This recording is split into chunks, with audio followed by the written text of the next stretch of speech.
Hi everyone, welcome back.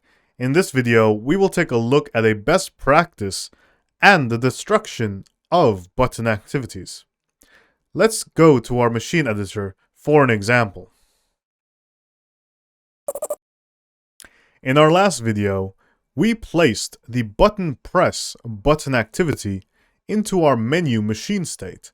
This makes sense since our start button only exists within our menu machine state.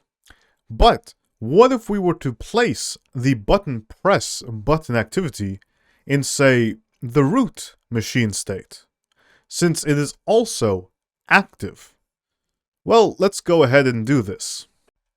First, I will remove the button press activity from our menu machine state. And then I will go to our root machine state and add a new activity. And I will add the button press activity here. Now, if we were to go to our view panel here, you will see that the button still works as expected. But this is not a correct practice. The root state is still active.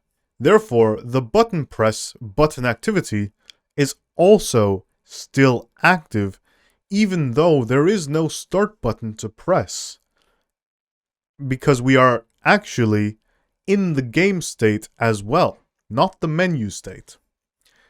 This means that we are using unnecessary resources in the background to have this button press activity active.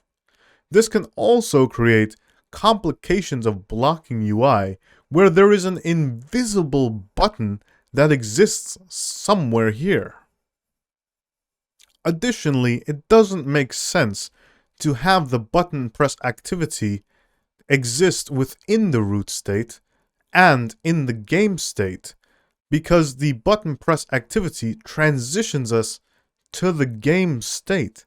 There is no need to transition us to the game state when we're already in the game state.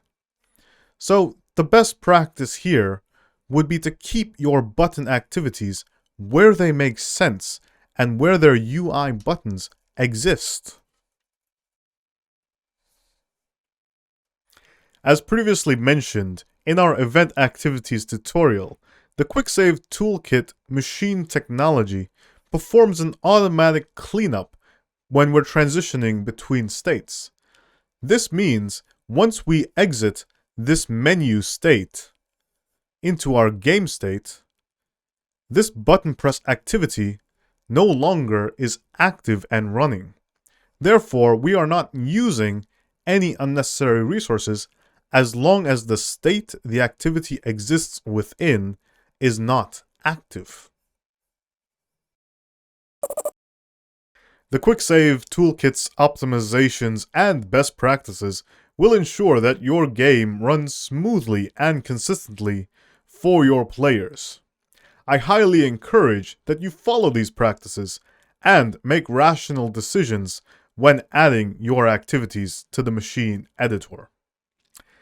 I also highly recommend that you subscribe to the Quicksave YouTube channel and stay up to date with our documentation website, where you can find more tutorials just like this. Thank you for watching. See you again next time.